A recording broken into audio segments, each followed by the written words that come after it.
ଜୟ ଜଗନ୍ନାଥ। ନମସ୍କାର ଦର୍ଶକ ବନ୍ଧୁ। ଅନୁଭବ ସେ ତ ଏକାନ୍ତ ନିଜସ୍ୱ, ଅନ୍ତହୀନତାର ଗଭୀରତା, ଅପରିମିତ ତାର ବ୍ୟାପ୍ତି। ହେମନ୍ତର ଶିଶୁର ବିନ୍ଦୁ ପରି ସେ ମୁକ୍ତାର ଝଲକ ହୋଇପାରେ, ଅବା ଦୁଃଖିନୀ ନାରୀ ନୟନରୁ ଝରି ପଡ଼ୁଥିବା ଲୋତକ ବିନ୍ଦୁ। ଶରତ ଆକାଶ ପରି ନିର୍ମଳ, ଅଥବା ଲଘୁଚାପର ବଳୟ ବିଧ୍ୱଂସ ଗୁରୁ ଗମ୍ଭୀର। ସେ ଅନୁଭବର ନିର୍ଯାସ। ଯଦି ସେ ଲେଖନୀ ଦେଇ ଝରିଯାଏ, ତେବେ ହୁଏତ କାଳଜୟୀ। ଚିଠି। କାର୍ଟିରୁ ଓହ୍ଲାଇ ପଡ଼ିଲା ଶ୍ୱେତପଦ୍ମା। ନିଜ ଜନ୍ମ ମାଟିରେ ବହୁ ଦିନ ପରେ ପାଦ ରଖି ଲକ୍ଷ୍ୟ କରୁଥିଲା ତାର ସେ ପ୍ରିୟତମା ଗାଁ ମାଟିକୁ, ଯେଉଁଠି ଅନେକ ବସନ୍ତର କୋଳାହଳକୁ ସେ ଏଇ ଗାଁ ମାଟିରେ ତିଳ ତିଳ କରି ଅନୁଭବ କରିଛି।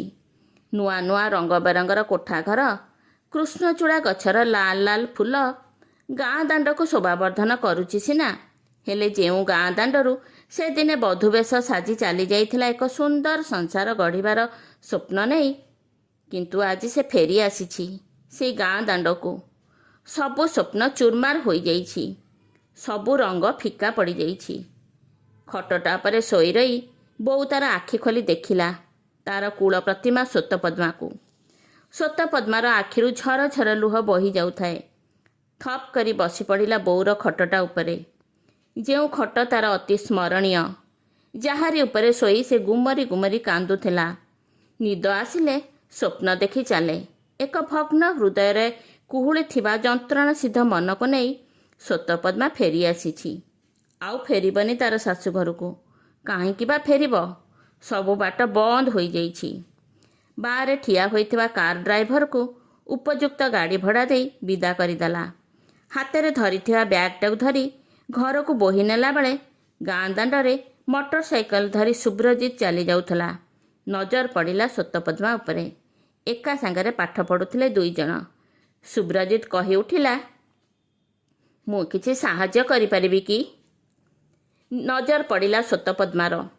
ଚମକି ପଡ଼ିଲା ସୁବ୍ରଜିତକୁ ଦେଖି। ଅନେକ ନିବିଡ଼ତାର ଭଲ ପାଇବାକୁ ସେ ତାର ପାଦରେ ଦଳି ଚକଟି ଖିନବିନ କରିଦେଇଥିଲା।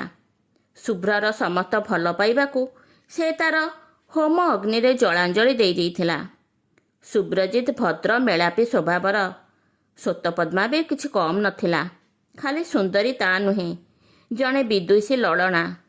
ନାଚ ଗୀତ ସବୁଠାରେ ଧୁରନ୍ଧର। ଏତେ ସବୁ ଗୁଣର ଅଧିକାରୀ ହୋଇ ମଧ୍ୟ ସମ୍ପୂର୍ଣ୍ଣ ନିଃସ୍ୱ ହୋଇଯାଇଛି। ସେ ସୁବ୍ରଜିତକୁ କ'ଣ ବା କହିବ? ଶ୍ୱେତପଦ୍ମା ଶୁଭ୍ରର ସାମ୍ନାସାମ୍ନି ହେବା ପାଇଁ ଚାହିଁଲା ନାହିଁ। ଘର ଭିତରକୁ ଆସି ଭୋ ଭୋ ହେଇ କାନ୍ଦିବାକୁ ଲାଗିଲା। ପାରିବାରିକ ଦୁଃଖ କାହାକୁ ବା କହିବ? ଦୂରରେ ଠିଆ ହୋଇଥିବା ବୋଉ ଝିଅର ମନ କଥା ମାପି ପାରୁଥାନ୍ତି। ତାର କିଛି ଭୁଲ ନଥିଲେ ବି ଯାହା ତା ଘରେ ଘଟିଯାଇଛି, ସେ ଭାଇ ଭାଉଜ ପାଖରେ ଚଳିବ କେତେ ଦିନ? ସେ ଏଇ କଥା ଭାବୁ ଭାବୁ ଶୁଭ୍ରକାନ୍ତ ଆସି ତା ଘରେ ହାଜର। ହାତର ଥାଏ ବଜାରରେ କିଛି କମଳା ଲେମ୍ବୁ, ସେଓ, ବିସ୍କୁଟ ଇତ୍ୟାଦି। ଏ କ'ଣ ବୋଲି ବୋଉ ପଚାରି ବସିଲା। ଶୁଭନା, କାହା ପାଇଁ ଏସବୁ? ମାଉସୀ, ମୁଁ ଆସିପାରୁ ନଥିଲି। ଯେତେବେଳେ ଶ୍ୱେତପଦ୍ମା ଆସିଛି ମୁଁ ଜାଣିଗଲି, ତୁମକୁ ଦେଖା କରିବାକୁ ଆସିଲି। ହଉ ହଉ ଶୁଭନା, ତୁମେ ବସ, ମୁଁ ତୁମ ପାଇଁ ଚାହା କରି ଆଣୁଛି। ବୋଉ ଚାଲିଗଲା ଚାହା କରିବା ପାଇଁ। ଶ୍ୱେତପଦ୍ମା ଆଉ ଗୋଟେ କୋଠରୀରେ ଦର୍ପଣ ସାମ୍ନାରେ ନିଜ କେଶକୁ ମୁକୁଳାଇ ବେଣୀ ବାନ୍ଧୁଥାଏ। ତାର ପୂର୍ଣ୍ଣାଙ୍ଗ ଶରୀରଟିକୁ ସେ ଦର୍ପଣଟିରେ ନିଜେ ପରଖି ନେଉଥାଏ। ତାର ଅତୁଟ ଯୌବନ ଏବେ ବି ସୁଦ୍ଧା ଦେହରେ ଖୁନ୍ଦି ଖାନ୍ଦି ହୋଇ ବସା ବାନ୍ଧିଛି। କିନ୍ତୁ ଯୌବନକୁ କିଭଳି ବା ସେ ସହ୍ୟ କରିପାରିବ ବା ସାଙ୍ଗରେ ସାଇତି ରଖିପାରିବ? ଶୁଭ୍ରକାନ୍ତ ବସି ବସି ବୋର୍ ହେଲାଣି। ଅସଫଳ ପ୍ରେମିକ ରୂପରେ ସେ ଶ୍ୱେତପଦ୍ମା ପାଖରେ ନିଜକୁ ଅସହାୟ ବୋଧ ମଣିଛି। ଅନେକ ଚିଠି ତା ଜୀବନରେ ଶ୍ୱେତପଦ୍ମାକୁ ଦେଇଥିଲେ ବି କେବେ ବି ଖଣ୍ଡିଏ ଉତ୍ତର ପାଇନି।